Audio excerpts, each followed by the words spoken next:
वाहेगुरु जी का खालसा वाहेगुरु जी की फतेह।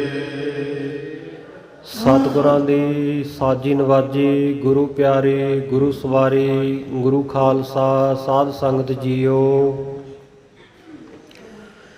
जुगो जुग अटल गुरता गद्दी पर शोभाएमान। दसां पातशाहियां दी आत्मिक जोत लोक परलोक दे रक्षक सतगुरु। धन धन साहिब श्री गुरु ग्रंथ साहिब जी महाराज सच्चे पातशाह जी दी पावन पवित्र हजूरी अंदर गुरुद्वारा शहीद बाबा निहाल सिंह जी नगर तलन विखे जुड़ बैठण दा सुभाग समा प्राप्त हो रहा है। संध्या दे सजे हुए दीवाना विच गुरु की बाणी दे मनोहर कीर्तन रहरास साहिब जी दे पाठ तो उपरंत सतगुरां दे दर घर विखे गुर इतिहास दी चल रही लड़ीवार कथा विच हाज़री भरन दा मौका मिल रहा है। दशमेश पिता कलगियां वाले पातशाह धन धन साहिब श्री गुरु गोबिंद सिंह साहिब जी महाराज जी दा सोहना सुंदर इतिहास आपां पिछले काफ़ी लंबे समय तो इस स्थान ते निता प्रति एक रस सरवण करते आ रहे हाँ। कलगीधर सच्चे पातशाह जी अपना सतयुग वेले दा तप स्थान प्रगट करके श्री अबचल नगर नंदेड़ सचखंड श्री हजूर साहब की धरती उत्ते विराज रहे हैं। इत्थों बाबा बंदा सिंह बहादुर नूं थापड़ा दे के माधो दास नूं अमृत छका के गुरबख्श सिंह अथवा बाबा बंदा सिंह बहादुर नाम रख के पंजाब वाल जालमां नूं सजावां देण दे लई भेजिया है। सो बाबा बंदा सिंह जी ने जाके जालमां नूं पंजाब दे विच वख-वख थावां उत्ते सजावां दित्तियां, मलिया मेट कीता, धूड़ विच मिला दित्ते। इधर सतगुरु साहिब जी दखण दी धरती उत्ते चोज वरता रहे हन। बहादुर शाह सतगुरु सच्चे पातशाह जी कोल फरियाद लैके आया, महाराज आप जी दे भेजे हुए बंदे ने पंजाब विच तरथली मचा रखी है, बड़ी दहशत है खालसियां दी, आप जी किरपा करो उन्हां नूं किसे तरीके रोको, क्योंकि जिन्हां जिन्हां ने पाप कीते उन्हां नूं सजावां आप जी दे सिंह दे चुके हन। इन्ने नूं सतगुरु सच्चे पातशाह जी दे चरनां विच पंजाब तो चल के आए हुए 5 सिंह पहुंचे।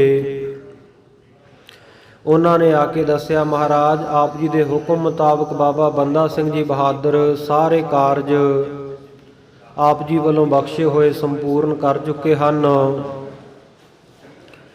परंतु आप जी दे हुक्मां दे उल्ट चलने करके बाबा बंदा सिंह जी बहादुर तो सारे खालसियां ने किनारा कर लिया है। वो हुण थोड़े जे सिंघां दे समेत इकल्ले रह गए हैं।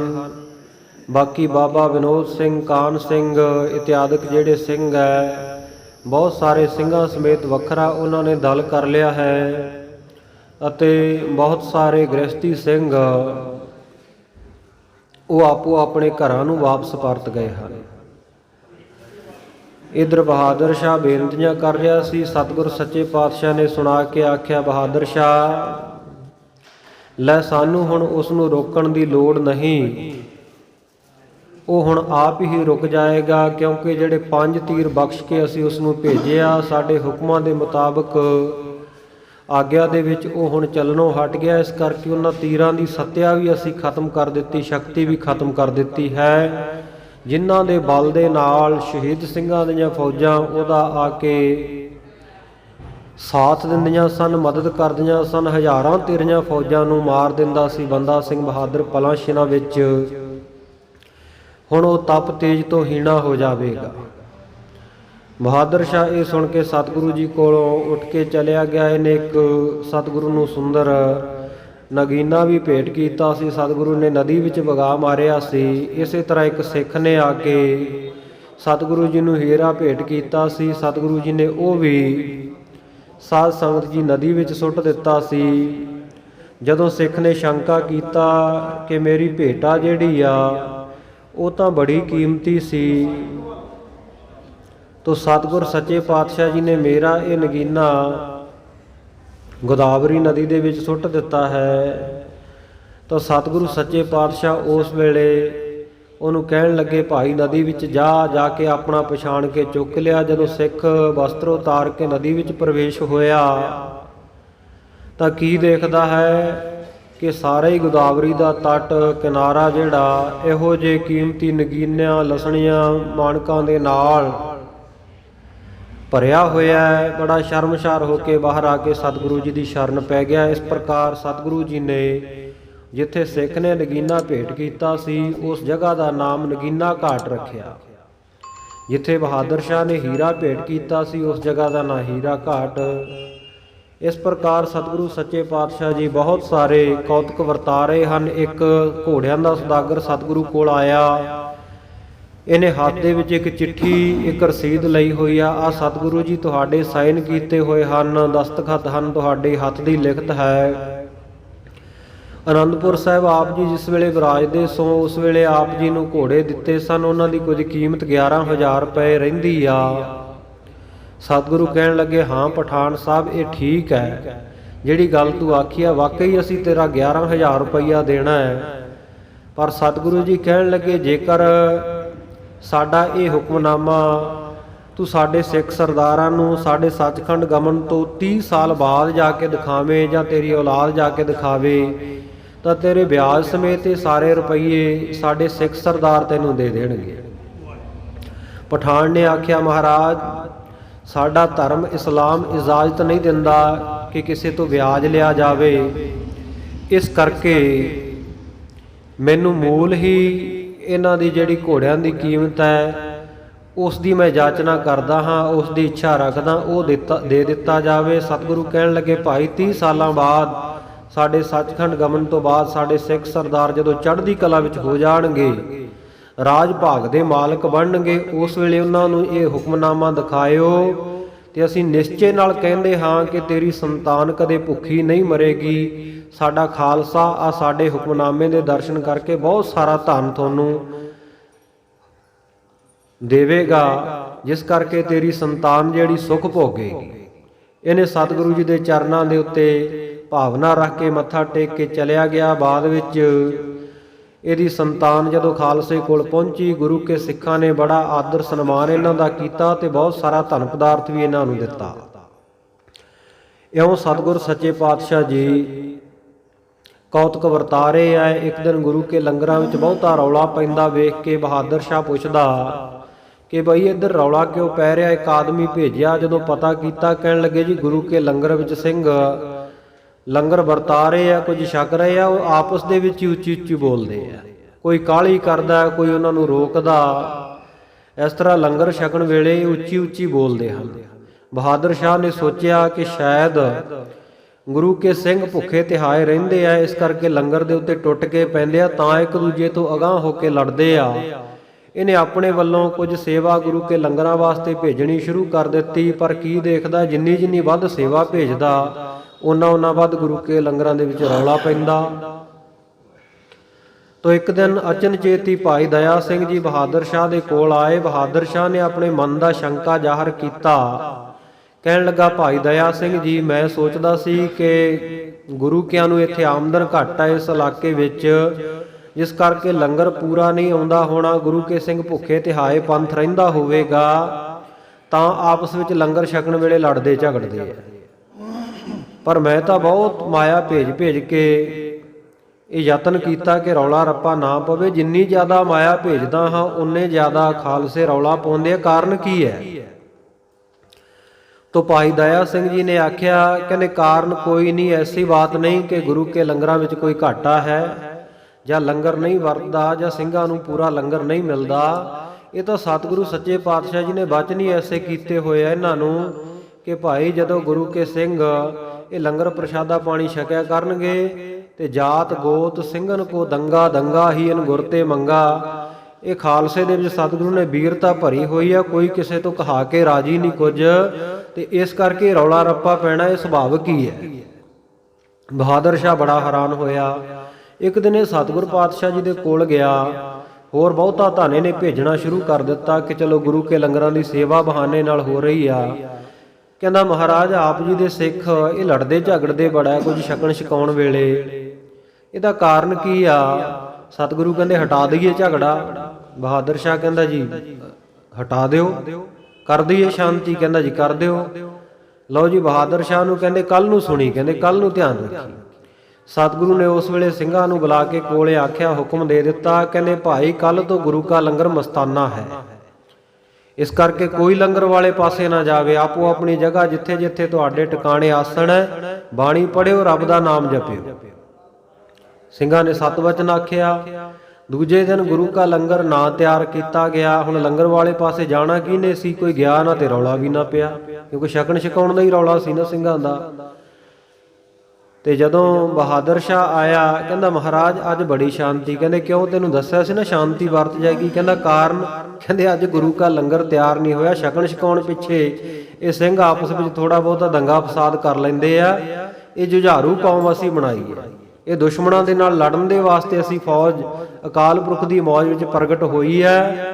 ਕਹਿੰਦੇ ਇਹਨਾਂ ਦਾ ਕੰਮ ਹੈ ਜੰਗ ਵਿੱਚ ਜੂਝਦੇ ਰਹਿਣਾ। ਕਹਿੰਦੇ ਜੇ ਜੰਗ ਕਰਨ ਵਾਸਤੇ ਇਹਨਾਂ ਨੂੰ ਹੋਰ ਕੋਈ ਨਾ ਮਿਲੇ ਤਾਂ ਫਿਰ ਕਹਿੰਦੇ ਆਪਸ ਵਿੱਚ ਵੀ ਕਰ ਲੈਂਦੇ ਆ ਇਹ। ਸੋ ਕਹਿੰਦੇ ਇਹ ਤਾਂ ਅਚਨਚੇਤੀ ਗੱਲ ਹੈ। ਇਉਂ ਸਤਿਗੁਰ ਸੱਚੇ ਪਾਤਸ਼ਾਹ ਬਚਨ ਬਿਲਾਸ ਕਰਦੇ ਆ। ਇੱਥੋਂ ਤੱਕ ਆਪਾਂ ਕੱਲ ਪ੍ਰਸੰਗ ਸਰਵਣ ਕਰ ਚੁੱਕੇ ਹਾਂ। ਅੱਗੇ ਜਿਵੇਂ ਸਤਿਗੁਰੂ ਸੱਚੇ ਪਾਤਸ਼ਾਹ ਜੀ ਦੇ ਪਿਆਰੇ ਸਿੱਖ ਭਾਈ ਦਇਆ ਸਿੰਘ ਜੀ ਉਹ ਸੱਚਖੰਡ ਪਿਆਨਾ ਕਰਦੇ ਹਨ, ਉਹ ਪ੍ਰਸੰਗ ਅੱਜ ਆ ਰਿਹਾ ਹੈ। ਆਓ ਬੜੇ ਪਿਆਰ ਦੇ ਨਾਲ ਗੁਰੂ ਚਰਨਾਂ ਵਿੱਚ ਮਨ ਬਿਰਤੀਆਂ ਨੂੰ ਇਕਾਗਰ ਕਰਕੇ ਸਰਵਣ ਕਰੀਏ। ਮਨ ਬਿਰਤੀਆਂ ਦੀ ਇਕਾਗਰਤਾ ਦੇ ਲਈ ਉਚਾਰਨ ਕਰੋ ਸਤਨਾਮ ਸ੍ਰੀ ਵਾਹਿਗੁਰੂ ਜੀ। ਸਤਨਾਮ ਸ੍ਰੀ ਵਾਹਿਗੁਰੂ ਸਾਹਿਬ ਜੀ। ਚੌਪਈ।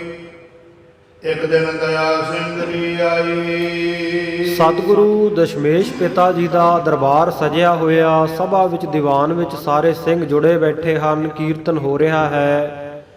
ਭਾਈ ਦਇਆ ਸਿੰਘ ਜੀ ਇੱਕ ਦਿਨ ਸਤਿਗੁਰੂ ਜੀ ਦੇ ਦਰਬਾਰ ਵਿੱਚ ਆਏ। ਸ੍ਰੀ ਗੁਰੂ ਪਾਸ ਬੈਠ ਸੁਖ ਪਾਈ। ਸਤਿਗੁਰੂ ਸੱਚੇ ਪਾਤਸ਼ਾਹ ਜੀ ਨੂੰ ਨਮਸਕਾਰ ਕਰਕੇ ਕੋਲੇ ਸਤਿਗੁਰੂ ਜੀ ਦੇ ਬੈਠ ਕੇ ਬੜਾ ਸੁਖ ਪ੍ਰਾਪਤ ਕੀਤਾ ਸਤਿਗੁਰੂ ਦੇ ਦਰਸ਼ਨਾਂ ਦਾ। ਕੰਬਨੀ ਚੜੀ ਸ੍ਰੀ ਸਰੀਰ ਮੈਂ ਸੋਈ। ਅਚਨ ਚੇਤ ਭਾਈ ਦਇਆ ਸਿੰਘ ਜੀ ਦੇ ਸਰੀਰ ਨੂੰ ਕੰਬਣੀ ਚੜ ਗਈ, ਕਾਂਬਾ ਚੜ ਗਿਆ, ਸਾਰਾ ਸਰੀਰ ਕੰਬਣ ਲੱਗ ਪਿਆ। ਜਾਣਿਓ ਅੰਤ ਸਮਾਪਨ ਹੋਈ। ਭਾਈ ਦਇਆ ਸਿੰਘ ਜੀ ਬ੍ਰਹਮ ਗਿਆਨੀ ਸਿੱਖ ਸਨ। ਉਹਨਾਂ ਨੇ ਜਾਣ ਲਿਆ ਕਿ ਹੁਣ ਸਰੀਰ ਦਾ ਅੰਤ ਸਮਾਂ ਆ ਗਿਆ, ਸਰੀਰ ਛੱਡਣ ਦਾ ਵੇਲਾ ਆ ਗਿਆ ਹੈ। ਕਿਉਂਕਿ ਬੜੇ ਪਿਆਰ ਵਾਲੇ ਸਿੰਘ ਸਨ ਔਰ ਪੰਜਾਂ ਪਿਆਰਿਆਂ ਵਿੱਚੋਂ ਔਰ ਪੂਰੇ ਖਾਲਸਾ ਪੰਥ ਦੇ ਵਿੱਚੋਂ ਅੰਮ੍ਰਿਤ ਦੀ ਦਾਤ ਜੇਕਰ ਕਿਸੇ ਨੂੰ ਸਭ ਤੋਂ ਪਹਿਲੇ ਪ੍ਰਾਪਤ ਹੋਈ ਹੈ ਤੇ ਉਹ ਭਾਈ ਦਇਆ ਸਿੰਘ ਜੀ ਹਨ।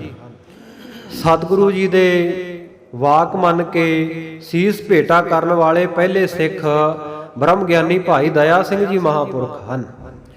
ਸੋ ਭਾਈ ਦਇਆ ਸਿੰਘ ਜੀ ਬ੍ਰਹਮ ਗਿਆਨੀ ਸਿੱਖ ਹਨ। ਮਹਾਂਪੁਰਖਾਂ ਵਾਲੀ ਉੱਚ ਅਵਸਥਾ ਹੈ। ਇਹਨਾਂ ਨੇ ਜਾਣ ਲਿਆ ਕਿ ਹੁਣ ਸਰੀਰ ਛੱਡਣ ਦਾ ਵੇਲਾ ਆ ਗਿਆ ਹੈ। ਸ੍ਰੀ ਗੁਰੂ ਕੋ ਕਰ ਬੰਧਨ ਤਵੈ।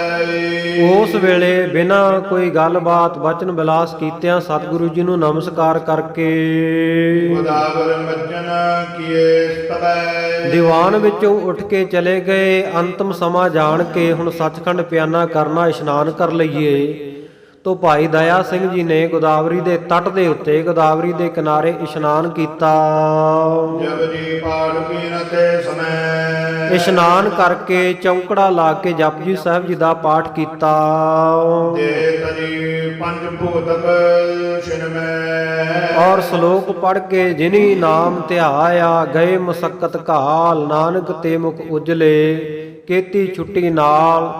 ਫਤਿਹ ਬੁਲਾ ਕੇ ਸਤਿਗੁਰੂ ਜੀ ਨੂੰ ਨਮਸਕਾਰ ਕਰਦਿਆਂ ਮਨੋ ਮਨੀ ਉੱਥੇ ਹੀ ਅੰਤਰਾਤਮੇ ਗੋਦਾਵਰੀ ਤੇ ਬੈਠਿਆਂ ਸਤਿਗੁਰੂ ਦਾ ਧਿਆਨ ਧਰ ਕੇ ਭਾਈ ਦਇਆ ਸਿੰਘ ਜੀ ਇਹ ਪੰਜਾਂ ਤੱਤਾਂ ਦਾ ਪੰਜ ਭੌਤਿਕ ਸਰੀਰ ਤਿਆਗ ਗਏ। ਮਾਰੂ ਪੜਨੇ ਲਗੇ ਰਬਾਬੀ। ਕਿਸੇ ਸਿੱਖ ਨੇ ਆ ਕੇ ਦਰਬਾਰ ਦੇ ਵਿੱਚ ਦੱਸਿਆ ਕਿ ਭਾਈ ਦਇਆ ਸਿੰਘ ਜੀ ਸੱਚਖੰਡ ਪਿਆਨਾ ਕਰ ਗਏ ਹਨ।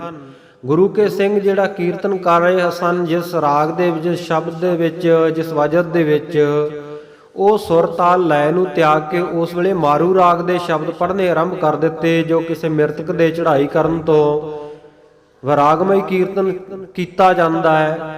ਸਿੰਘਾਂ ਨੇ ਰਬਾਬੀ ਸਿੰਘਾਂ, ਕੀਰਤਨੀਏ ਸਿੰਘਾਂ ਨੇ ਉਸੇ ਵੇਲੇ ਸੁਰ ਬਦਲ ਕੇ ਇਹ ਜਿਹੜੇ ਵਿਰਾਗ ਦੇ ਸ਼ਬਦ ਆਰੰਭ ਦਿੱਤੇ। ਸ੍ਰੀ ਗੁਰ ਪੁੱਛਿਓ ਕੌਣ ਸਬਾਬੀ। ਸਤਿਗੁਰੂ ਸੱਚੇ ਪਾਤਸ਼ਾਹ ਜੀ ਬੜੇ ਹੈਰਾਨ ਹੋ ਕੇ ਪੁੱਛਦੇ ਆ ਵੀ ਆ ਕਾਰਨ ਕੀ ਹੈ, ਸਿੰਘਾਂ ਨੇ ਸੁਰ ਕਿਉਂ ਬਦਲ ਦਿੱਤੀ। ਆਪ ਜੋੜ ਸਕੇ ਅਰਜ ਬੁਝਾਰੀ। ਉਸ ਵੇਲੇ ਇੱਕ ਸਿੱਖ ਨੇ ਖੜੇ ਹੋ ਕੇ ਹੱਥ ਜੋੜ ਕੇ ਸਤਿਗੁਰੂ ਜੀ ਨੂੰ ਇਉਂ ਬਿਨੈ ਕੀਤੀ। ਦਇਆ ਸਿੰਘ ਤਨ ਤਜ ਬਿਨ ਬਾਰੀ। ਕਹਿਣ ਲੱਗੇ ਮਹਾਰਾਜ ਆਪ ਜੀ ਦੇ ਪਿਆਰੇ ਭਾਈ ਦਇਆ ਸਿੰਘ ਜੀ ਉਹ ਬਿਨਾਂ ਦੇਰੀ ਕੀਤਿਆਂ ਸ਼ੀਘਰਤਾ ਦੇ ਨਾਲ ਹੀ ਤਨ ਤਿਆਗ ਗਏ ਹਨ। ਸ੍ਰੀ ਗੁਰ ਕਹਿਓ ਕੌਣ ਹੈ ਕਾਰਨ। ਸਤਿਗੁਰੂ ਕਹਿੰਦੇ ਬਈ ਇਹ ਹੁਣੇ ਤੇ ਦਇਆ ਸਿੰਘ ਜੀ ਇੱਥੇ ਬੈਠੇ ਸਨ, ਥੋੜਾ ਸਮਾਂ ਪਹਿਲਾਂ ਇਹ ਕਾਰਨ ਕੀ ਬਣਿਆ। ਹਮਰੇ ਬਿਨਾ ਮਿਲੇ ਜੇ ਪਧਾਰਨ। ਐਸਾ ਕੀ ਕਾਰਨ ਹੋਇਆ। ਭਾਈ ਦਇਆ ਸਿੰਘ ਸਦਾ ਮੇਰੀ ਆਗਿਆ ਵਿੱਚ ਰਹਿਣ ਵਾਲਾ ਪਿਆਰਾ ਸਿੱਖ ਹੈ, ਮੇਰਾ ਬੜਾ ਨਿਕਟਵਰਤੀ ਸਿੱਖ ਹੈ। ਕੀ ਕਾਰਨ ਬਣਿਆ ਜਿਹੜਾ ਮੇਰੀ ਆਗਿਆ ਲਏ ਤੋਂ ਬਿਨਾ, ਮੇਰਾ ਹੁਕਮ ਲਏ ਤੋਂ ਬਿਨਾ ਹੀ ਸੱਚਖੰਡ ਚਲੇ ਗਿਆ। ਜਾਵੋ ਸਿੱਖੋ ਕਹੋ ਸੁਣਾਈ। ਕਹਿੰਦੇ ਜਾਓ ਸਿੱਖੋ, ਜਾ ਕੇ ਭਾਈ ਦਇਆ ਸਿੰਘ ਜੀ ਦਾ ਜਿੱਥੇ ਸਰੀਰ ਹੈ ਉੱਥੇ ਕਹਿ ਕੇ ਸੁਣਾਓ ਸਾਡਾ ਬਚਨ। ਸੰਦੇਸ਼ਾ ਹਮਰੋ ਲਿਓ ਜਾਈ। ਕਿ ਭਾਈ ਦਇਆ ਸਿੰਘ ਜੀ ਇਉਂ ਨਾ ਜਾਓ, ਸਤਿਗੁਰੂ ਸੱਚੇ ਪਾਤਸ਼ਾਹ ਜੀ ਨੂੰ ਮਿਲ ਕੇ ਜਾਓ। ਸਤਿਗੁਰੂ ਨੇ ਕੋਈ ਸੁਨੇਹਾ ਦੇਣਾ, ਉਹ ਸੁਨੇਹਾ ਲੈ ਕੇ ਜਾਇਓ। ਦੋਹਰਾ ਚਿਤਾ ਮਾਏ ਜਿਥੋ ਤਨ ਧਰਿਓ। ਉਹ ਸਿੱਖ ਉਸੇ ਵੇਲੇ ਸਤਿਗੁਰੂ ਜੀ ਦਾ ਹੁਕਮ ਮੰਨ ਕੇ ਚਲੇ ਗਿਆ। ਬਾਹਰ ਚਿਖਾ ਚੁਣ ਰੱਖੀ ਸੀ, ਚਿਖਾ ਦੇ ਉੱਤੇ, ਚਿਤਾ ਦੇ ਉੱਤੇ ਭਾਈ ਦਇਆ ਸਿੰਘ ਜੀ ਦਾ ਸਰੀਰ ਟਿਕਾਇਆ ਹੋਇਆ ਹੈ ਜਿੱਥੇ। ਤਬ ਸਿੰਘ ਹੁਕਮ ਸੁਣਾਈ। ਉਸ ਵੇਲੇ ਸਿੰਘ ਨੇੜੇ ਗਿਆ, ਭਾਈ ਦਇਆ ਸਿੰਘ ਜੀ ਦੇ ਸਰੀਰ ਦੇ ਕੋਲ ਜਾ ਕੇ ਸਤਿਗੁਰੂ ਜੀ ਦਾ ਹੁਕਮ ਸੁਣਾ ਦਿੱਤਾ। ਉਠਿਓ ਦਇਆ ਸਿੰਘ ਆਇਓ। ਜਦੋਂ ਸਿੱਖ ਨੇ ਆਖਿਆ ਭਾਈ ਦਇਆ ਸਿੰਘ ਸਤਿਗੁਰੂ ਚੇਤੇ ਕਰਦੇ ਆ, ਉਹਨਾਂ ਦੀ ਬਿਨਾਂ ਆਗਿਆ ਤੋਂ ਜਾਣਾ ਠੀਕ ਨਹੀਂ, ਉਹ ਤੁਹਾਨੂੰ ਕੋਈ ਸੁਨੇਹਾ ਦੇਣਾ ਚਾਹੁੰਦੇ ਆ, ਜਾਓ ਉਹਨਾਂ ਦਾ ਸੁਨੇਹਾ ਸੁਣੋ। ਤਾਂ ਸਾਧ ਸੰਗਤ ਤਤਸ਼ਿਨ ਹੀ ਭਾਈ ਦਇਆ ਸਿੰਘ ਜੀ ਜਿਹੜੇ ਸਰੀਰ ਤਿਆਗ ਚੁੱਕੇ ਹਨ, ਸਤਿਗੁਰੂ ਜੀ ਦਾ ਹੁਕਮ ਮੰਨਦਿਆਂ ਉਸੇ ਵੇਲੇ ਉੱਠ ਖੜੇ ਹੋਏ ਚਿਖਾ ਦੇ ਉੱਤੋਂ। ਗੱਜ ਕੇ ਆਖੋ ਸਤਨਾਮ ਸ਼੍ਰੀ ਵਾਹਿਗੁਰੂ। ਇਹ ਹੈ ਸਤਿਗੁਰੂ ਜੀ ਦੀ ਆਗਿਆ।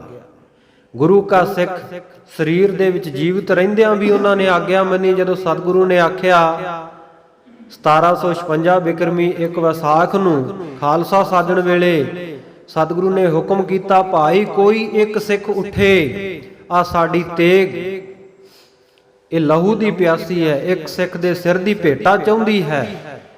ਕੋਈ ਉੱਠੇ ਗੁਰੂ ਕਾ, ਗੁਰੂ ਨਾਨਕ ਦਾ ਪਿਆਰਾ ਸਿੱਖ ਜਿਹੜਾ ਸਾਡੀ ਤੇਗ ਦੀ ਪਿਆਸ ਬੁਝਾਵੇ, ਸੀਸ ਭੇਟ ਕਰੇ। ਉਸ ਵੇਲੇ ਵੀ ਬਿਨਾਂ ਦੇਰੀ ਕੀਤਿਆਂ ਹੱਥ ਜੋੜ ਦਿੱਤੇ ਸਨ। ਭਾਈ ਦਇਆ ਰਾਮ ਲਾਹੌਰ ਨਿਵਾਸੀ ਨੇ ਮਹਾਰਾਜ ਆਪ ਜੀ ਦਾ ਹੁਕਮ ਮੰਨ ਕੇ ਤੁਹਾਡਾ ਨਿਮਾਣਾ ਸਿੱਖ ਹਾਜ਼ਰ ਹੈ, ਇਹ ਸੀਸ ਕੱਟ ਲਓ।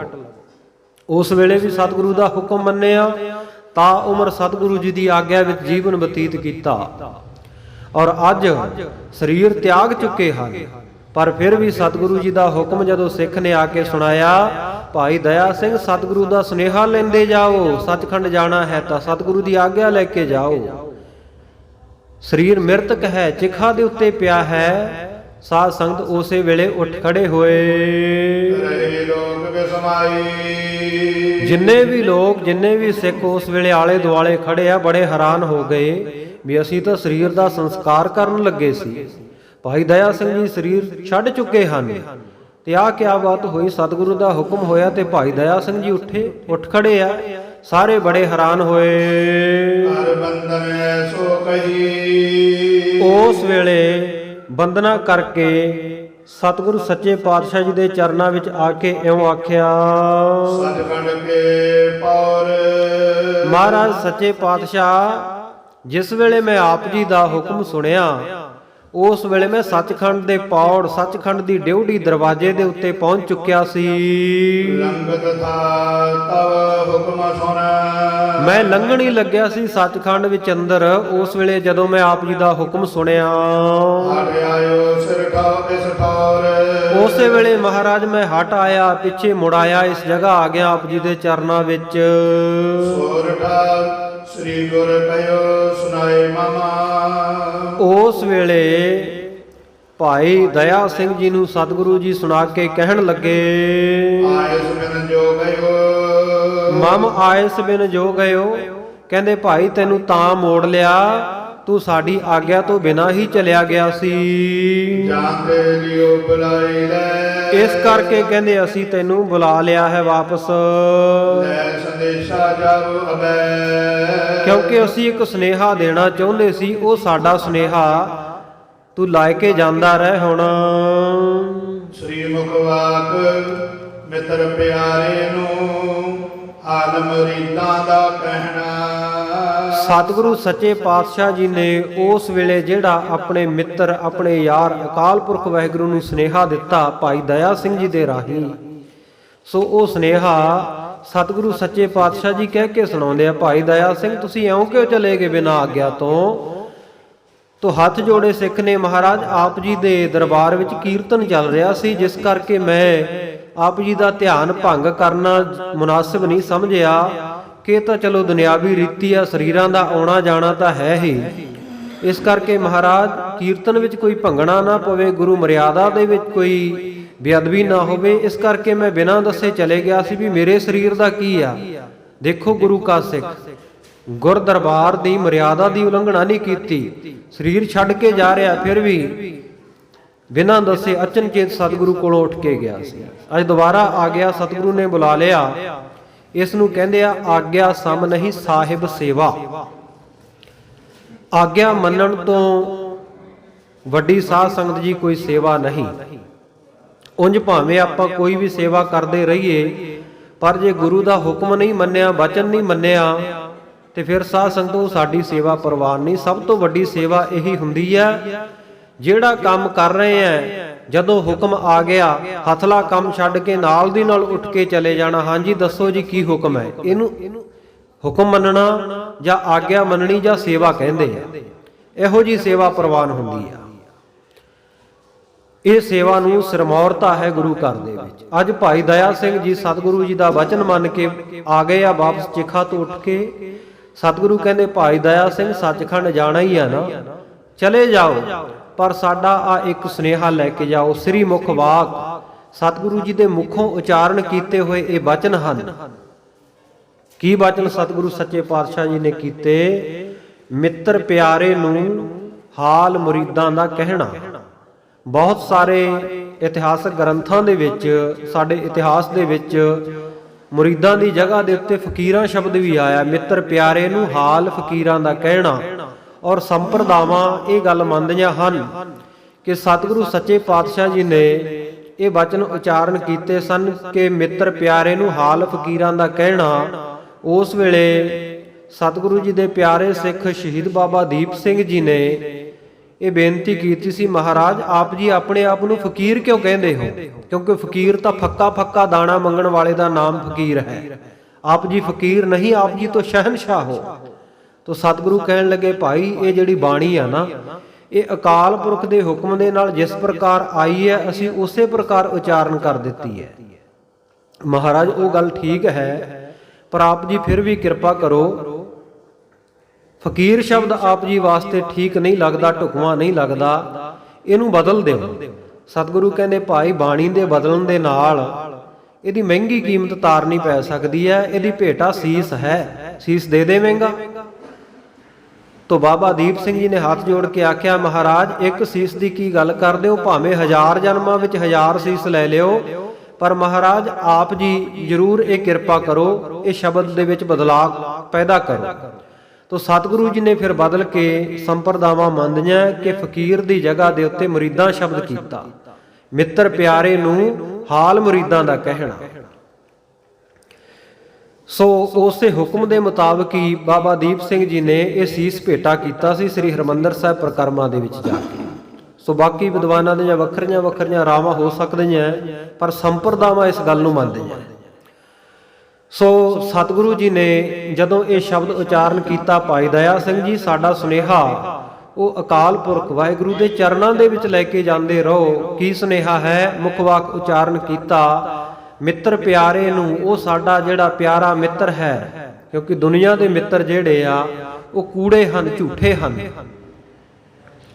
ਔਰ ਇੱਕ ਅਕਾਲ ਪੁਰਖ ਵਾਹਿਗੁਰੂ ਉਹ ਸੱਚਾ ਸੱਜਣ ਹੈ, ਸੱਚਾ ਮਿੱਤਰ ਹੈ। ਸੱਜਣ ਸਈ ਨਾਲ ਮੈਂ ਚਲਦਿਆਂ ਨਾਲ ਚਲਨ, ਜਿੱਥੈ ਲੇਖਾ ਮੰਗੀਐ ਤਿੱਥੈ ਖੜੇ ਦਿਸਨ।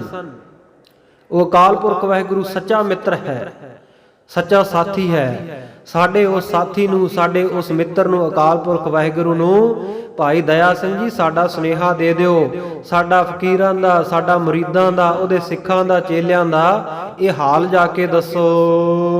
ਤੁਧ ਬਿਨ ਰੋਗ ਰਜਾਈਆਂ ਦਾ ਓਢਣ। ਹੇ ਅਕਾਲ ਪੁਰਖ ਵਾਹਿਗੁਰੂ, ਤੇਰੇ ਤੋਂ ਬਿਨਾ, ਤੇਰੀ ਯਾਦ ਤੋਂ ਬਿਨਾ ਜੇ ਅਸੀਂ ਸੁੰਦਰ ਮਖਮਲੀ ਸੇਜਾਂ ਉੱਤੇ ਸੌਂਦੇ ਹਾਂ, ਸੁੰਦਰ ਮਖਮਲੀ ਰਜਾਈਆਂ ਓਢ ਕੇ ਪੈਂਦੇ ਹਾਂ, ਆਰਾਮ ਕਰਦੇ ਹਾਂ, ਤੇ ਕਹਿੰਦੇ ਇਹ ਤਾਂ ਰੋਗ ਦੇ ਤੁਲ ਹੈ। ਜਿਵੇਂ ਕਿਸੇ ਨੇ ਰੋਗ ਲੈ ਲਿਆ ਹੋਵੇ ਸਰੀਰ ਦੇ ਉੱਤੇ, ਰਜਾਈਆਂ ਲੈਣਾ ਜਿਹੜਾ ਉਹ ਰੋਗ ਸਹੇੜਨ ਦੇ ਬਰਾਬਰ ਹੈ। ਨਾਗ ਨਿਵਾਸਾਂ ਦੀ ਰਹਿਣਾ। ਸੁੰਦਰ ਸੁੰਦਰ ਨਿਵਾਸਾਂ ਵਿੱਚ, ਮਹੱਲਾਂ ਦੇ ਵਿੱਚ ਰਹਿਣਾ ਜਿਹੜਾ, ਇਹ ਤਾਂ ਇਉਂ ਹੈ ਜਿਵੇਂ ਨਿਵਾਸ ਕਰਨਾ ਹੋਵੇ ਨਾਗਾਂ ਦੀ ਰਹਿائش ਦੇ ਵਿੱਚ। ਨਾਗ ਕਿੱਥੇ ਰਹਿੰਦੇ ਆ? ਖੁੱਡਾਂ ਵਿੱਚ। ਤੇ ਜਿਸ ਖੁੱਡ ਦੇ ਵਿੱਚ, ਜਿਸ ਬਰਮੀ ਦੇ ਵਿੱਚ, ਜਿਸ ਜਗ੍ਹਾ ਦੇ ਉੱਤੇ ਸਾਧ ਸੰਗ, ਜਿਸ ਧਰਤੀ ਉੱਤੇ ਨਾਗ ਰਹਿੰਦੇ ਹੋਣ, ਕੀ ਉੱਥੇ ਕੋਈ ਮਨੁੱਖ ਸੁਖੀ ਰਹਿ ਸਕਦਾ? ਨਾਗਾਂ ਦਾ, ਸੱਪਾਂ ਦਾ ਡਰ ਉਹਨੂੰ ਹੋਏਗਾ, ਪਤਾ ਨਹੀਂ ਕਿਹੜੇ ਵੇਲੇ ਆ ਕੇ ਡਸ ਲੈਣਾ। ਇਸੇ ਤਰ੍ਹਾਂ ਜਿਨ੍ਹਾਂ ਘਰਾਂ ਦੇ ਵਿੱਚ ਕੋਈ ਸੱਪਾਂ ਆਦਿਕ ਦਾ ਵਾਸਾ ਹੋਵੇ, ਉੱਥੇ ਵੀ ਮਨੁੱਖ ਭੈ ਭੀਤ ਹੋਏ ਰਹਿੰਦੇ ਆ, ਪਤਾ ਨਹੀਂ ਕਿਹੜੇ ਵੇਲੇ ਆ ਕੇ ਨਾਗ ਨੇ ਡਸ ਲੈਣਾ। ਇਉਂ ਸਤਿਗੁਰੂ ਸੱਚੇ ਪਾਤਸ਼ਾਹ ਜੀ ਕਹਿੰਦੇ ਜੇ ਵਾਹਿਗੁਰੂ ਦੀ ਯਾਦ ਨਹੀਂ ਹੈ, ਉਹ ਅਕਾਲ ਪੁਰਖ ਵਾਹਿਗੁਰੂ ਚੇਤੇ ਨਹੀਂ ਹੈ, ਉਹਦੇ ਤੋਂ ਬਿਨਾ, ਉਹਦੇ ਤੋਂ ਵਿਛੜ ਕੇ ਰਹਿਣਾ ਜਿਹੜਾ, ਉਹ ਤਾਂ ਨਾਗ ਨਿਵਾਸਾਂ ਦੇ ਰਹਿਣਾ, ਨਾਗਾਂ ਦੇ ਨਿਵਾਸ ਵਾਲੀ ਜਗ੍ਹਾ ਰਹਿਣ ਦੇ ਤੁਲ ਹੈ। ਸੂਰ ਸੁਰਾਹੀ ਖੰਜਰ ਪਿਆਲਾ। ਔਰ ਸੰਸਾਰ ਦੇ ਵਿੱਚ ਸੁੰਦਰ ਸੁੰਦਰ ਸੁਰਾਹੀਆਂ ਦੇ ਵਿੱਚੋਂ ਜਲ ਛਕਣਾ। ਸੁਰਾਹੀ ਸਾਧ ਸੰਗਤ ਜੀ ਮਿੱਟੀ ਦਾ ਇੱਕ ਘੜਾ ਹੈ, ਬਹੁਤ ਛੋਟੀ, ਉਹਦਾ ਨਾਮ ਸੁਰਾਹੀ ਹੈ। ਉਸ ਤੋਂ ਜਿਹੜਾ ਸਾਧ ਸੰਗਤ ਜੀ ਵੱਡੇ ਸਾਈਜ਼ ਦਾ ਹੁੰਦਾ ਉਹਨੂੰ ਮੱਟ ਕਿਹਾ ਜਾਂਦਾ, ਜਿਹੜਾ ਦਰਮਿਆਨੇ ਸਾਈਜ਼ ਦਾ ਹੈ ਉਹਨੂੰ ਘੜਾ ਕਿਹਾ ਜਾਂਦਾ ਹੈ। ਔਰ ਛੋਟੇ ਸਾਈਜ਼ ਦਾ ਜਿਹੜਾ ਮਿੱਟੀ ਦਾ ਬਰਤਨ ਹੈ, ਸੁੰਦਰ ਉਹਨਾਂ ਬਰਤਨਾਂ ਦੇ ਵਿੱਚੋਂ ਜਲ ਪਾਣੀ ਛਕਣਾ। ਸਤਿਗੁਰੂ ਸੱਚੇ ਪਾਤਸ਼ਾਹ ਜੀ ਕਹਿੰਦੇ ਜਿਵੇਂ ਕਿਸੇ ਬੰਦੇ ਨੂੰ ਸੂਲ ਦਾ ਦੁੱਖ, ਸੂਲੀ ਦਾ ਦੁੱਖ ਹੁੰਦਾ ਨਾ, ਉਸ ਪ੍ਰਕਾਰ ਦਾ ਦੁੱਖ ਸਹਿਣ ਦੇ ਬਰਾਬਰ ਹੈ ਜੇ ਵਾਹਿਗੁਰੂ ਦੀ ਯਾਦ ਨਹੀਂ। ਬਿੰਗ ਕਸਾਈਆਂ ਦਾ ਸਹਿਣਾ। ਔਰ ਜਿਹੜੇ ਪਿਆਲਿਆਂ ਦੇ ਵਿੱਚ ਜਲ ਛਕਣਾ, ਸ਼ਰਬਤ ਛਕਣਾ, ਉਹ ਸਤਿਗੁਰੂ ਸੱਚੇ ਪਾਤਸ਼ਾਹ ਜੀ ਕਹਿੰਦੇ ਜਿਵੇਂ ਕਿਸੇ ਮਨੁੱਖ ਨੂੰ ਖੰਜਰ ਚੋਭ ਦਿੱਤੇ ਜਾਣ, ਖੰਜਰਾਂ ਦੀ ਪੀੜ ਦੇ ਬਰਾਬਰ ਹੈ ਜੇ ਵਾਹਿਗੁਰੂ ਦੀ ਯਾਦ ਨਹੀਂ ਹੈ। ਇਸ ਕਰਕੇ ਉਹ ਅਕਾਲ ਪੁਰਖ ਨੂੰ ਜਾ ਕੇ ਦੱਸਿਓ, ਤੁਹਾਡੇ ਤੋਂ ਵਿਛੜ ਕੇ ਜਿਹੜੀ ਚੁਭੀ ਰਹੀ ਸੁਰਤ ਪ੍ਰਭ ਚਰਨਨ ਮੈਂ, ਸਾਡੀ ਸੁਰਤ ਚੁਭੀ ਹੋਈ ਸੀ ਨਾ, ਤੁਹਾਡੇ ਤੋਂ ਦੂਰ ਹੋ ਕੇ ਆ ਧਰਤੀ ਦੇ ਉੱਤੇ ਆ ਕੇ ਅਸੀਂ ਇੰਨੇ ਦੁਖੀ ਹੋਏ ਆ। ਸੂਲੀ ਦੇ ਵਾਂਗੂ ਔਰ ਖੰਜਰਾਂ ਦੇ ਚੁਭਣ ਦੇ ਵਾਂਗੂ ਸਾਨੂੰ ਦੁੱਖ ਹੈ। ਔਰ ਬਿੰਗ ਕਸਾਈਆਂ ਦਾ ਸਹਿਣਾ, ਜਿਵੇਂ ਕਸਾਈਆਂ ਦਾ ਬਿੰਗ ਹੁੰਦਾ ਨਾ, ਵਾਹਿਗੁਰੂ ਤੋਂ ਵਿਛੜ ਕੇ ਉਹਨਾਂ ਦੁੱਖ ਹੁੰਦਾ, ਉਹਨਾਂ ਦੁੱਖ ਅਸੀਂ ਸਹਾਰ ਰਹੇ ਹਾਂ ਵਾਹਿਗੁਰੂ ਜੀ ਤੇਰੇ ਵਿਛੋੜੇ ਦੇ ਵਿੱਚ। ਆਹ ਸੁਨੇਹਾ ਸਾਡਾ ਭਾਈ ਦਇਆ ਸਿੰਘ ਜੀ ਜਾ ਕੇ ਮੇਰੇ ਪਿਆਰੇ ਉਸ ਵਾਹਿਗੁਰੂ ਅਕਾਲ ਪੁਰਖ ਨੂੰ ਦੇ ਦਿਓ, ਤੁਹਾਡੇ ਤੋਂ ਵਿਛੜ ਕੇ ਕਸਾਈਆਂ ਦੇ ਬਿੰਗ ਨੂੰ ਸਹਿਣ ਦੇ ਤੁਲ ਹੈ। ਬਿੰਗ ਸਾਧ ਸੰਗਤ ਕਹਿੰਦੇ ਆ, ਕਸਾਈ ਨਾ ਜਦੋਂ ਬੱਕਰਾ ਵੱਢਦੇ ਆ ਤੇ ਸਾਧ ਸੰਗਤ ਜਿਵੇਂ ਮੁਸਲਮਾਨੀ ਤਰੀਕੇ ਦੇ ਨਾਲ ਹਲਾਲ ਕਰਦੇ ਆ, ਉਹਨੂੰ ਜ਼ੋਰ ਦੇ ਨਾਲ ਦੱਬ ਲਿਆ ਜਾਂਦਾ, ਜਾਂ ਉਸ ਬੱਕਰੇ ਦੇ ਗਲੇ ਨੂੰ ਨਾ ਬਹੁਤ ਘੁੱਟ ਕੇ ਬੰਨ੍ਹ ਦਿੱਤਾ ਜਾਂਦਾ ਵੱਢਣ ਤੋਂ ਪਹਿਲਾਂ। ਫਿਰ 2.5 ਛੁਰੀਆਂ ਫੇਰ ਕੇ ਉਹਨੂੰ ਜਿਵਾ ਕੀਤਾ ਜਾਂਦਾ, ਕਤਲ ਕੀਤਾ ਜਾਂਦਾ ਹੈ। ਤੇ ਇਹ ਮੰਨਿਆ ਜਾਂਦਾ ਹੈ ਵੀ ਬੱਕਰੇ ਨੂੰ ਜਦੋਂ ਉਹਦੇ ਗਲ ਦੇ ਉੱਤੇ ਕੱਸ ਕੇ ਬੰਨ੍ਹਿਆ ਜਾਵੇ ਜਾਂ ਦੱਬ ਕੇ ਰੱਖਦੇ ਆ ਜਿੰਨੀ ਦੇਰ ਤੱਕ, ਉਹਦੇ ਸਰੀਰ ਦੀ ਸਾਰੀ ਸ਼ਕਤੀ ਜਿਹੜੀ ਉਹਦੀ ਚਮੜੀ ਵਿੱਚ ਆ ਜਾਂਦੀ ਹੈ। ਇਸ ਕਰਕੇ ਉਹ ਜਿਹੜਾ ਬਿੰਗ ਦੀ ਮੌਤ ਮਾਰਿਆ ਹੋਇਆ ਬੱਕਰਾ ਹੁੰਦਾ, ਉਹ ਸਾਧ ਸੰਗਤ ਜੀ ਉਹਦੀ ਜਿਹੜੀ ਚਮੜੀ ਆ, ਸਾਰਾ ਜ਼ੋਰ, ਸਾਰੀ ਜਿਹੜੀ ਸ਼ਕਤੀ ਉਹਦੀ ਚਮੜੀ ਵਿੱਚ ਆ ਜਾਂਦੀ ਆ। ਉਹ ਚਮੜੀ ਬੜੀ ਵਧੀਆ ਹੁੰਦੀ ਆ, ਬੜੀ ਵਧੀਆ ਉਹਦੀ ਵਰਤੋਂ ਅੱਗੇ ਆ ਢੋਲ ਜਾਂ ਸਾਧ ਸੰਗਤ ਜੀ ਤਬਲਾ ਆਦਿਕ ਜਾਂ ਚੰਗਾ ਜੋੜਾ ਬਣਾਉਣ ਦੇ ਕੰਮ ਦੇ ਵਿੱਚ ਉਹਦੀ ਵਰਤੋਂ ਕੀਤੀ ਜਾਂਦੀ ਹੈ। ਉਹ ਚੰਗਾ ਵਧੀਆ ਉਹਦੇ ਨਾਲ ਇਹ ਜੋੜਾ ਜਾਂ ਢੋਲਕ ਆਦਿਕ ਦਾ ਤਾਲ ਬਣਦਾ। ਔਰ ਐਸਾ ਵੀ ਵਿਦਵਾਨਾਂ ਨੇ ਮੰਨਿਆ ਬਿੰਗ ਨੂੰ ਕਿ ਜਿਵੇਂ ਕਸਾਈ ਆ, ਉਹ ਸਾਰਾ ਦਿਨ ਉਹਦੇ ਕੋਲੇ ਗਾਹਕ ਆਉਂਦੇ ਰਹਿਣ, ਮਾਸ ਖਤਮ ਹੋ ਜਾਵੇ, ਲਾਸਟ ਦੇ ਉੱਤੇ ਕੋਈ ਇਸ ਤਰ੍ਹਾਂ ਦਾ ਗਾਹਕ ਆ ਗਿਆ ਜਿਹੜਾ ਰੋਜ਼ਾਨਾ ਆਉਂਦਾ, ਰੋਜ਼ਾਨਾ ਵਾਲੇ ਗਾਹਕ ਨੂੰ ਮੋੜ ਨਹੀਂ ਸਕਦਾ, ਦਿਨ ਵਾਲਾ ਜਿਹੜਾ ਬੱਕਰਾ ਵੱਢਿਆ ਉਹਦਾ ਮਾਸ ਖਤਮ ਹੋ ਗਿਆ, ਜੇ ਨਵਾਂ ਵੱਢੂਗਾ ਉਹਨੂੰ ਥੋੜਾ ਚਾਹੀਦਾ, ਬਾਕੀ ਦਾ ਰਾਤ ਭਰ ਉਹਦੇ ਵਿੱਚੋਂ ਸੜਾਂਦ ਪੈਦਾ ਹੋ ਸਕਦੀ ਆ, ਬਦਬੂ ਪੈਦਾ ਹੋ ਸਕਦੀ ਆ, ਬੇਹਾ ਜਾਣ ਕੇ ਦੂਜੇ ਦਿਨ ਵਿਕਣਾ ਨਹੀਂ। ਇਸ ਕਰਕੇ ਜਿੰਨੇ ਕੁ ਮਾਸ ਦੀ ਉਸ ਨੂੰ ਲੋੜ ਹੁੰਦੀ ਹੈ, ਬੱਕਰੇ ਦੇ ਸਰੀਰ ਦਾ ਕੋਈ ਅੰਗ ਕੱਟ ਕੇ ਉਹਨਾਂ ਉਹਨੂੰ ਤੋਲ ਕੇ ਦੇ ਦਿੱਤਾ ਜਾਂਦਾ। ਬਾਕੀ ਜਿਹੜਾ ਬੱਕਰਾ ਜਿਉਂਦਾ ਹਲੇ ਮਾਰਿਆ ਨਹੀਂ, ਉਹਦੇ ਸਰੀਰ ਨੂੰ ਉਥੋਂ ਚਮੜੀ ਨੂੰ ਖਿੱਚ ਕੇ ਉਹਦੇ ਉੱਤੇ ਇੱਕ ਚੁੰਡੀ ਜੀ ਲਾ ਦਿੱਤੀ ਜਾਂਦੀ ਹੈ। ਉਹ ਚੁੰਡੀ ਦਾ ਨਾਮ ਵੀ ਵਿੰਗ ਹੈ। ਔਰ ਉਸ ਦੇ ਦਰਦ ਦੇ ਨਾਲ ਨਾ ਉਹ ਮਰਿਆਂ ਵਿੱਚ ਹੈ ਨਾ ਜਿਉਂਦਿਆਂ ਵਿੱਚ ਹੈ। ਸਾਰੀ ਰਾਤ ਬੱਕਰਾ ਬੜਾ ਦੁਖੀ ਹੁੰਦਾ, ਉਹਨੂੰ ਸਾਧ ਸੰਗਤ ਜੀ ਵਿੰਗ ਲਾਉਣਾ ਕਹਿੰਦੇ ਆ। ਉਹ ਸਤਿਗੁਰੂ ਸੱਚੇ ਪਾਤਸ਼ਾਹ ਜੀ ਕਹਿੰਦੇ ਜੋ ਵਾਹਿਗੁਰੂ ਪਰਮੇਸ਼ਰ ਦਾ ਵਿਛੋੜਾ ਨਾ, ਉਹਦੇ ਵਿਛੋੜੇ ਦੇ ਵਿੱਚ ਕਹਿੰਦੇ ਜਿਹੜਾ ਦੁੱਖ ਹੈ ਉਹ ਜਿਵੇਂ ਬੱਕਰੇ ਨੂੰ ਉਹ ਵਿੰਗ ਦਾ ਦੁੱਖ ਹੈ, ਇਸ ਪ੍ਰਕਾਰ ਦਾ ਦੁੱਖ ਸਹਿਣਾ ਹੈ।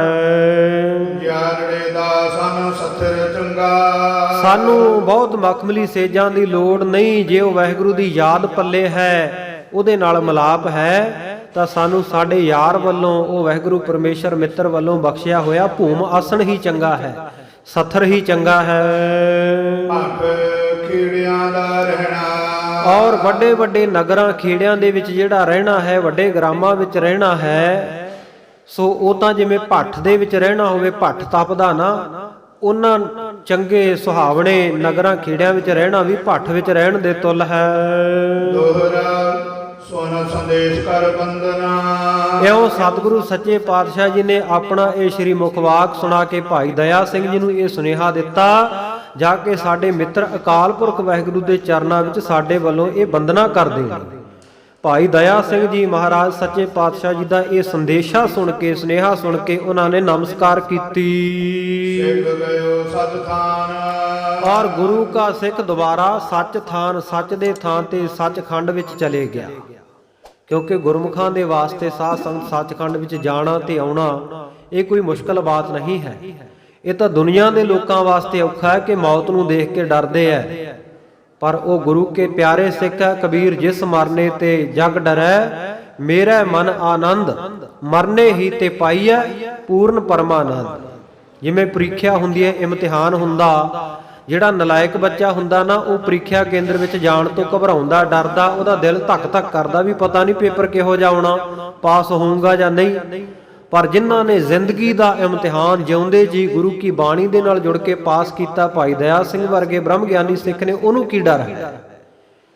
ਸੋ ਉਹਨਾਂ ਦੀ ਬਾਬਤ ਸਤਿਗੁਰੂ ਦੀ ਬਾਣੀ ਕਹਿੰਦੀ ਹੈ, ਗੁਰਮੁਖ ਆਵੈ ਜਾਏ ਨਿਸੰਗ, ਨਿਸੰਗੀ ਉਹ ਆ ਵੀ ਸਕਦੇ ਆ ਤੇ ਜਾ ਵੀ ਸਕਦੇ ਆ, ਮਰਜ਼ੀ ਦੇ ਮਾਲਕ ਹੈ। ਕਿਉਂਕਿ ਵਿਵਹਾਰਕ ਲਾਈਨ ਦੇ ਵਿੱਚ ਜਿਹੜੇ ਲੋਕ ਹੈ, ਪਾਪੀ ਜਾਂ ਪੁੰਨੀ ਹੈ, ਉਹਨਾਂ ਨੂੰ ਜਦੋਂ ਜਮਦੂਤ ਲੈ ਕੇ ਜਾਂਦੇ ਆ, ਉਹਨਾਂ ਨੂੰ ਧੱਕੇ ਨਾਲ ਲਿਜਾਇਆ ਜਾਂਦਾ, ਉਹ ਜਾਣਾ ਨਹੀਂ ਚਾਹੁੰਦੇ ਸੰਸਾਰ ਤੋਂ। ਪਰ ਜਿਹੜੇ ਗੁਰਮੁਖ ਹੈ, ਗੁਰਮੁਖ ਆਵੈ ਜਾਏ ਨਿਸੰਗ। ਜਿਹੜੇ ਆਮ ਆਪਾਂ ਦੁਨਿਆਵੀ ਲੋਕ ਹਾਂ ਸਾਧ ਸੰਗਤ ਜੀ, ਉਹਨਾਂ ਦੇ ਵਾਸਤੇ ਚੱਲੋ ਦਰਹਾਲ ਦੀਵਾਨ ਬੁਲਾਇਆ, ਹਰ ਫਰਮਾਨ ਦਰਗਹਿ ਕਾ ਆਇਆ। ਤੁਰ ਦਰਗਾਹੋਂ ਸੁਨੇਹਾ ਆਉਂਦਾ ਵੀ ਚੱਲ ਵੀ ਤੈਨੂੰ ਹੁਣ ਜਾਣਾ ਪੈਣਾ, ਕੱਲੇ ਆਵੈ ਨਾਨਕਾ ਸੱਦੇ ਉੱਠੀ ਜਾਹੇ। ਜਦੋਂ ਸੱਦਾ ਆ ਜਾਂਦਾ, ਜਿਨ ਕੀ ਚੀਰੀ ਦਰਗਹਿ ਪਾਟੀ ਤਿੰਨਾ ਮਰਨਾ ਭਾਈ। ਜਦੋਂ ਧੁਰ ਦਰਗਾਹ ਦੇ ਵਿੱਚੋਂ ਪਰਚੀ ਕੱਟੀ ਜਾਂਦੀ ਆ, ਫਿਰ ਭਾਈ ਮਰਨਾ ਹੀ ਪੈਂਦਾ ਹੈ। ਉਹ ਆਪਣੀ ਮਰਜ਼ੀ ਨਾਲ ਨਾ ਜਾ ਸਕਦੇ ਆ ਤੇ ਨਾ ਆ ਸਕਦੇ ਆ।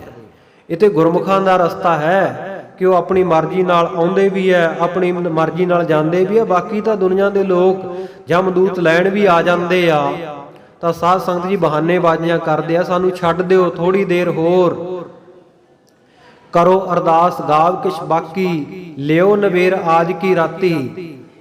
ਮਿੰਨਤਾਂ ਤਰਲੇ ਕਰਦੇ ਆ, ਕਹਿੰਦੇ ਪਿੰਡ ਵਿੱਚ ਲੈਣਾ ਦੇਣਾ ਕੁਝ ਬਾਕੀ ਹੈ, ਅੱਜ ਦੀ ਰਾਤ ਸਮਾਂ ਦੇ ਦਿਓ, ਨਵੇੜ ਲਈਏ। ਕਿਛ ਵੀ ਖਰਚ ਤੁਮਾਰਾ ਸਾਰੋ, ਉਹਨਾਂ ਨੂੰ ਵੀ ਰਿਸ਼ਵਤ ਦੇਣ ਦੀ ਗੱਲ ਕਰਦੇ ਆ ਵੀ ਥੋੜਾ ਬਹੁਤਾ ਖਰਚਾ ਤੁਹਾਨੂੰ ਵੀ ਦੇ ਦਿਆਂਗੇ, ਇਸ ਕਰਕੇ ਮੈਨੂੰ ਛੱਡ ਦਿਓ ਅੱਜ ਦੀ ਰਾਤ। ਪਰ ਸਾਧ ਸੰਗਤ ਉਹ ਵਾਹਿਗੁਰੂ ਅਕਾਲ ਪੁਰਖ ਦੇ ਹੁਕਮ ਮੁਤਾਬਕ ਧਰਮ ਰਾਜੇ ਨੇ ਭੇਜੇ ਹੁੰਦੇ ਆ ਦੂਤ, ਉਹ ਕਿੱਥੇ ਸੁਣਦੇ ਆ ਕਿਸੇ ਦੀ। ਨਾਲੇ ਆ ਦੁਨਿਆਵੀ ਮਾਇਆ ਨਾ ਜਿਹੜੀ, ਇਹਦਾ ਸਾਧ ਸੰਗਤ ਜੀ ਆ ਸੰਸਾਰ ਵਿੱਚ ਹੀ ਮੁੱਲ ਹੈ, ਹੋਰ ਕਿਤੇ ਨਹੀਂ ਚੱਲਦੀ ਇਹ, ਹੋਰ ਕਿਤੇ ਇਹਦਾ ਕੋਈ ਮੁੱਲ ਨਹੀਂ। ਇਹ ਤਾਂ ਆਪਾਂ ਮਾਨਤਾ ਦਿੱਤੀ ਹੋਈ ਆ, ਕਾਗਜ਼ ਦੇ ਨੋਟਾਂ ਨੂੰ ਰਿਜ਼ਰਵ ਬੈਂਕ ਆਫ ਇੰਡੀਆ ਦੀ ਮੋਹਰ ਲੱਗੀ ਹੋਈ ਹੈ, ਇਸ ਕਰਕੇ ਆਪਾਂ ਮਾਨਤਾ ਦਿੰਦੇ ਆ। ਜਦੋਂ ਰਿਜ਼ਰਵ ਬੈਂਕ ਸਾਧ ਸੰਗਤ ਜੀ ਇਹ ਮਾਨਤਾ ਖਤਮ ਕਰ ਦਿੰਦੀ ਹੈ। ਉਸ ਵੇਲੇ ਆਪਾਂ ਕਹਿੰਦੇ ਨੋਟ ਤਾਂ ਖੋਟਾ ਹੈ। ਆ ਪਿੱਛੇ ਜੇ ਮੋਦੀ ਸਾਹਿਬ ਨੇ ਜਦੋਂ ਨੋਟਬੰਦੀ ਕੀਤੀ ਆ, ਸਾਧ ਸੰਗਤ ਜੀ 1000 ਰੁਪਏ ਦਾ ਨੋਟ ਚੱਲਦਾ ਹੁੰਦਾ ਸੀ ਨਾ ਪਹਿਲਾਂ। ਜਦੋਂ ਸਾਧ ਸੰਗਤ ਰਿਜ਼ਰਵ ਬੈਂਕ ਆਫ ਇੰਡੀਆ ਨੇ ਉਹਦੀ ਮਾਨਤਾ ਵਾਪਸ ਲੈ ਲਈ, ਉਹਦਾ ਮੁੱਲ ਕੋਈ ਨਾ ਰਿਹਾ। ਘਰਾਂ ਵਿੱਚ ਪਏ ਹੋਏ ਕਾਗਜ਼ ਹੀ ਰਹਿ ਗਏ। ਬਹੁਤ ਸਾਰੇ ਜਿਹੜੇ ਸਾਧ ਸੰਗਤ ਜੀ ਬੀਬੀਆਂ ਨੇ ਵੀ ਆਪਣੇ ਘਰ ਵਾਲਿਆਂ ਤੋਂ ਛੁਪਾ ਕੇ ਰੱਖੇ ਸੀ, ਜਲਦੀ ਜਲਦੀ ਕੱਢਦੇ ਆ ਵੀ ਆ ਬਦਲ ਲਿਆਓ, ਮੁੜ ਕੇ ਇਹਨਾਂ ਦਾ ਮੁੱਲ ਨਹੀਂ ਕੋਈ ਰਹਿਣਾ। ਸੋ ਜਿਨ੍ਹਾਂ ਨੇ ਕੋਈ ਕਾਲਾ ਧਨ ਵੀ ਰੱਖਿਆ ਹੋਇਆ ਸੀ, ਉਹ ਵੀ ਸਾਧ ਸੰਗਤ ਫਿਰ ਲੋਕਾਂ ਨੂੰ ਫੜਾ ਫੜਾ ਕੇ ਕਹਿੰਦੇ ਅੱਧ ਲੈ ਲਿਓ ਇਹਦੇ ਵਿੱਚੋਂ, ਆ ਬਦਲਾ ਲਓ ਲਾਈਨਾਂ ਵਿੱਚ ਲੱਗ ਕੇ ਬੈਂਕਾਂ ਦੇ ਵਿੱਚ, ਕਿਉਂਕਿ ਉਹਦੀ ਮਾਨਤਾ ਨਹੀਂ ਸੀ ਰਹਿਣੀ। ਕੁਝ ਦਿਨਾਂ ਦਾ ਸਮਾਂ ਦਿੱਤਾ ਸੀ। ਜਿਸ ਦਿਨ ਉਹ ਸਮਾਂ ਲੰਘ ਗਿਆ, ਮਿੱਥੀ ਹੋਈ ਡੇਟ ਲੰਘ ਗਈ, ਉਹ ਭਾਵੇਂ ਸਾਧ ਸੰਗਤ ਅੱਜ ਲੋਕਾਂ ਕੋਲੇ ਲੱਖਾਂ ਕਰੋੜਾਂ ਪਏ ਵੀ ਹੁਣ, ਉਹਨਾਂ ਦਾ ਮੁੱਲ ਕੀ ਹੈ? ਕਿਉਂਕਿ ਮਾਨਤਾ ਖਤਮ ਹੈ। ਜਿੰਨੀ ਦੇਰ ਤੱਕ ਸਰਕਾਰਾਂ ਵੱਲੋਂ ਮਾਨਤਾ ਹੈ, ਇਹ ਨੋਟ ਚੱਲਦੇ ਹੈ, ਮਾਨਤਾ ਖਤਮ ਹੋਈ ਤੇ ਖੋਟੇ ਬਣ ਗਏ, ਫਿਰ ਨਹੀਂ ਚੱਲਦੇ। ਇਹ ਦੁਨੀਆ ਵਿੱਚ ਇਹਨਾਂ ਨੋਟਾਂ ਨੂੰ, ਡਾਲਰਾਂ ਨੂੰ, ਪਾਉਂਡਾਂ ਨੂੰ, ਯੂਰੋ ਨੂੰ, ਦਿਨਾਰਾਂ ਨੂੰ, ਰੁਪਈਆਂ ਨੂੰ ਮਾਨਤਾ ਦਿੱਤੀ ਹੋਈ ਹੈ। ਪਰ ਸਾਧ ਸੰਗਤ ਧਰਮ ਰਾਜੇ ਦੇ ਦੇਸ਼ ਵਿੱਚ, ਪਰਲੋਕ ਵਿੱਚ ਨਹੀਂ ਇਹ ਚੱਲਦੇ। ਉੱਥੇ ਇਹਨਾਂ ਦੀ ਕੋਈ ਮਾਨਤਾ ਨਹੀਂ। ਫਿਰ ਜਿੰਨੀ ਮਰਜ਼ੀ ਰਿਸ਼ਵਤ ਦੇਈ ਜਾਓ ਉਹਨਾਂ ਨੂੰ, ਜਮਦੂਤਾਂ ਨੂੰ, ਉਹਨਾਂ ਦੇ ਕੀ ਕੰਮ? ਉਹਨਾਂ ਦੇ ਭਾਣੇ ਤਾਂ ਇਹ ਕਾਗਜ਼ੀ ਹੈ, ਉਹਨਾਂ ਨੇ ਕੀ ਕਰਨੇ। ਇਸ ਕਰਕੇ ਭਾਈ ਜਿੰਨਾ ਮਰਜ਼ੀ ਕੋਈ ਮਿੰਨਤਾਂ ਤਰਲੇ ਕਰੇ, ਕਿਛ ਵੀ ਖਰਚ ਤੁਮਾਰਾ ਸਾਰੋ, ਜਿੰਨਾ ਮਰਜ਼ੀ ਆਖੇ ਖਰਚਾ ਦੇ ਦਿਆਂਗਾ, ਪਰ ਸਾਧ ਸੰਗਤ ਉਹ ਕਿਤੇ ਸੁਣਦੇ ਆ?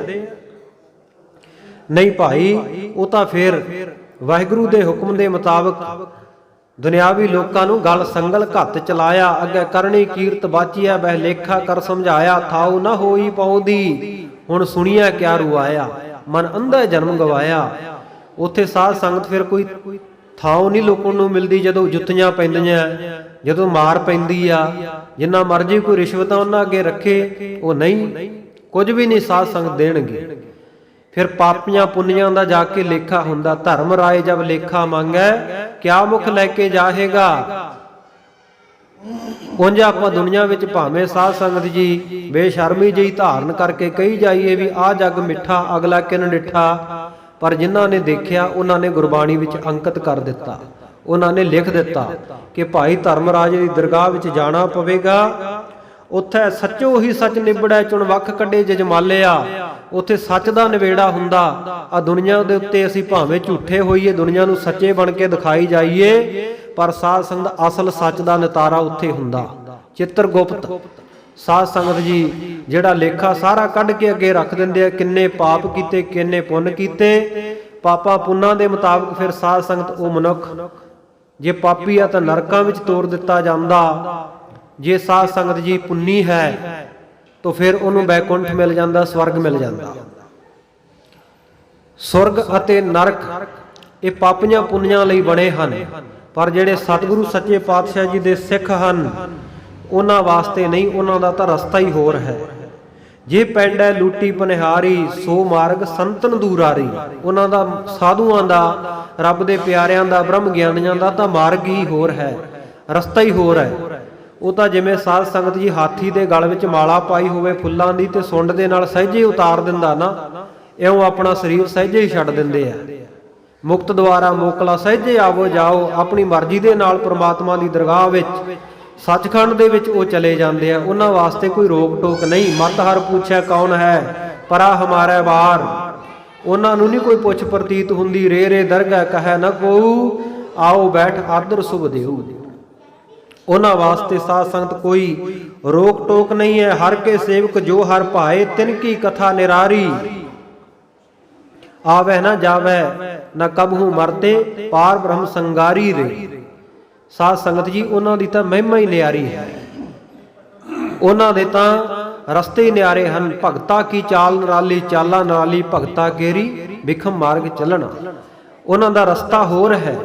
ਉਹਨਾਂ ਦਾ ਪ੍ਰਮਾਤਮਾ ਦੀ ਦਰਗਾਹ ਵਿੱਚ, ਪਰਮੇਸ਼ਰ ਦੇ ਸੱਚਖੰਡ ਦੇ ਵਿੱਚ, ਸੱਚਖੰਡ ਵਸੈ ਨਿਰੰਕਾਰ, ਜਿੱਥੇ ਉਹ ਵਾਹਿਗੁਰੂ ਪਰਮੇਸ਼ਰ ਵਸਦਾ। ਹਰ ਕੇ ਸੇਵਕ ਜੋ ਹਰ ਭਾਏ, ਤਿਨ ਕੀ ਕਥਾ ਨਿਰਾਰੀ ਰੇ। ਆਵਹਿ ਨਾ ਜਾਵਹਿ ਨਾ ਕਬਹੂ ਮਰਤੇ, ਪਾਰ ਬ੍ਰਹਮ ਸੰਗਾਰੀ ਰੇ। ਪਾਰ ਬ੍ਰਹਮ ਪਰਮੇਸ਼ਰ ਦਾ ਸੰਗ ਕਰਕੇ, ਸਾਥੀ ਬਣ ਕੇ ਉਹ ਪ੍ਰਮਾਤਮਾ ਦੀ ਦਰਗਾਹ ਦੇ ਵਿੱਚ ਸਾਧ ਸੰਗਤ ਜੀ ਸਹਿਜੇ ਹੀ ਚਲੇ ਜਾਂਦੇ ਹਨ।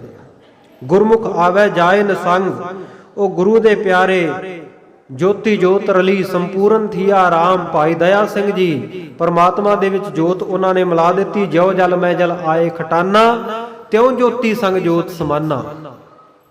ਪਰਮਾਤਮਾ ਦੀ ਦਰਗਾਹ ਦੇ ਵਿੱਚ ਸਾਧ ਸੰਗਤ ਜੀ ਚਲੇ ਗਏ। ਬਾਕੀ ਲੋਕ ਜਿਹੜੇ ਬੈਕੁੰਠ ਸਵਰਗਾਂ ਦੇ ਵਿੱਚ ਵੀ ਜਾਂਦੇ ਆ, ਬੈ ਨਾਮ ਹੈ ਦੋ, ਪਰ ਉੱਥੇ ਸੱਚਖੰਡ ਦੇ ਵਿੱਚ ਕੋਈ ਦੁਬਦਾ ਨਹੀਂ, ਕੋਈ ਦਵੈਤ ਨਹੀਂ। ਦਵੈਤ ਹੈ ਏਕ ਰੂਪ ਹੋਏ ਗਇਓ, ਹਰ ਹਰ ਜੰਦੂ ਏਕ ਹੈ, ਬਿਬ ਵਿਚਾਰ ਕਛ ਨਾਹੇ, ਜਲ ਤੇ ਉਪਜ ਤਰੰਗ ਜਾਓ, ਜਲ ਹੀ ਵਿਖੇ ਸਮਾਹੇ।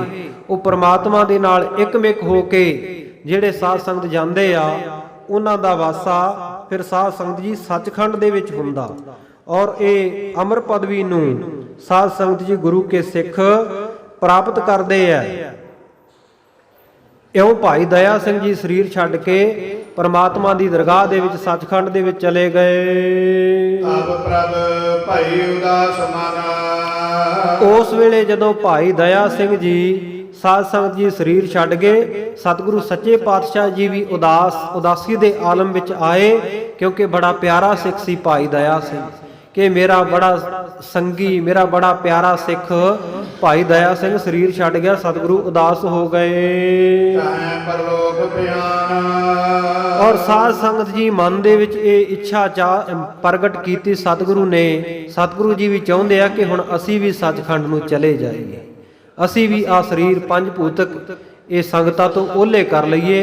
ਇਹ ਸਤਿਗੁਰੂ ਸੱਚੇ ਪਾਤਸ਼ਾਹ ਜੀ ਨੇ ਵੀ ਇਹ ਇੱਛਾ ਪ੍ਰਗਟ ਕੀਤੀ ਗਈ ਹੈ, ਇੱਛਾ ਪ੍ਰਗਟ ਕੀਤੀ ਹੈ ਕਿ ਅਸੀਂ ਵੀ ਸੱਚਖੰਡ ਚਲੇ ਜਾਈਏ। ਜਿਵੇਂ ਸਤਿਗੁਰੂ ਸੱਚੇ ਪਾਤਸ਼ਾਹ ਜੀ ਸੱਚਖੰਡ ਜਾਣ ਦਾ ਤਿਆਰਾ ਕਰਦੇ ਹਨ, ਔਰ ਆਪਣੇ ਨਿਕਟਵਰਤੀ ਸਿੱਖਾਂ ਨੂੰ ਔਰ ਸਾਡੇ ਖਾਲਸੇ ਦੇ ਸਤਿਕਾਰਯੋਗ ਮਾਤਾ ਸਾਹਿਬਦੇਵਾ ਕੌਰ ਜੀ, ਮਾਤਾ ਸਾਹਿਬ ਕੌਰ ਜੀ ਨੂੰ ਇਹ ਜਾਣ ਕੇ ਕਿ ਵਿਛੋੜੇ ਦਾ ਦੁੱਖ ਝੱਲ ਨਹੀਂ ਸਕਣਗੇ, ਪਹਿਲਾਂ ਹੀ ਸੱਚਖੰਡ ਜਾਣ ਤੋਂ ਦਿੱਲੀ ਵੱਲ ਭੇਜਣਗੇ। ਔਰ ਭਾਈ ਰਾਮ ਕੋਇਰ ਸਿੰਘ ਜੀ, ਭਾਈ ਰਾਮ ਕੋਇਰ ਜੀ, ਬਾਬਾ ਗੁਰਬਖਸ਼ ਸਿੰਘ ਜੀ ਜਿਵੇਂ ਆਪਣਾ ਵੀ ਪ੍ਰਸੰਗ ਦੱਸਣਗੇ ਕਿ ਮੈਨੂੰ ਵੀ ਸਤਿਗੁਰੂ ਜੀ ਨੇ ਪਹਿਲਾਂ ਵਾਪਸ ਭੇਜ ਦਿੱਤਾ ਸੀ ਰਮਦਾਸ ਨਗਰ ਦੇ ਵਿੱਚ। ਸੋ ਇਹ ਪ੍ਰਸੰਗ ਜਿਹੜਾ ਆਵੇਗਾ ਆਪਾਂ ਸਾਧ ਸੰਗਤ ਜੀ ਕੱਲ ਨੂੰ ਗੁਰੂ ਕਿਰਪਾ ਦੁਆਰਾ ਸਤਿਗੁਰੂ ਜੀ ਦੀ ਰਹਿਮਤ ਸਦਕਾ ਰਲ ਮਿਲ ਕੇ ਵਿਚਾਰਾਂਗੇ। ਅੱਜ ਦੀ ਕਥਾ ਵਿਚਾਰ ਦੌਰਾਨ ਹੋਈਆਂ ਬੇਅੰਤ ਭੁੱਲਾਂ ਦੀ ਆਪ ਸਮੂਹ ਸੰਗਤਾਂ ਨੇ ਖਿਮਾ ਬਖਸ਼ਿਸ਼ ਕਰਨੀ। ਪਿਆਰੇ ਭਾਈ ਦਇਆ ਸਿੰਘ ਜੀ ਗੁਰਮੁਖ ਸੱਦੇ ਜਾਨ ਆਵਣ ਕੱਲਿਆ ਦੇ ਮਹਾਵਾਕਾਂ ਦੇ ਮੁਤਾਬਕ ਸਤਿਗੁਰੂ ਸੱਚੇ ਪਾਤਸ਼ਾਹ ਜੀ ਦਾ ਸੁਨੇਹਾ ਲੈ ਕੇ ਅਕਾਲ ਪੁਰਖ ਵਾਹਿਗੁਰੂ ਦੇ ਚਰਨਾਂ ਵਿੱਚ ਜਾ ਬਰਾਜੇ। ਇਉਂ ਸਤਿਗੁਰੂ ਜੀ ਆਪ ਸੱਚਖੰਡ ਜਾਣ ਦਾ ਜਿਵੇਂ ਤਿਆਰਾ ਕਰਦੇ ਹਨ, ਸਤਿਗੁਰੂ ਕਿਰਪਾ ਕਰਕੇ ਆਪ ਅਗਾਂਹ ਕਥਾ ਦੀ ਬਖਸ਼ਿਸ਼ ਕਰਨਗੇ। ਆਓ ਸਮਾਪਤੀ ਦੀਆਂ ਤੁਕਾਂ ਪੜ੍ਹ ਕੇ ਉਪਰੰਤ ਗੁਰਫਤਿਹ ਦੀ ਸਾਂਝ ਕਰਕੇ ਅਰਦਾਸ ਵਿੱਚ ਹਾਜ਼ਰੀ ਲਵਾਈਏ। ਸੁਨ ਸੰਦੇਸ਼ ਕਰ ਬੰਦਨਾ, ਸਿੱਖ ਗਇਓ ਸਚ ਥਾਨ, ਤਾਪ ਪ੍ਰਭ ਭਏ ਉਦਾਸ ਮਨ, ਚਾਹੇ ਪਰਲੋਕ ਪਿਆਨ। ਵਾਹਿਗੁਰੂ ਜੀ ਕਾ ਖਾਲਸਾ, ਵਾਹਿਗੁਰੂ ਜੀ ਕੀ ਫਤਿਹ।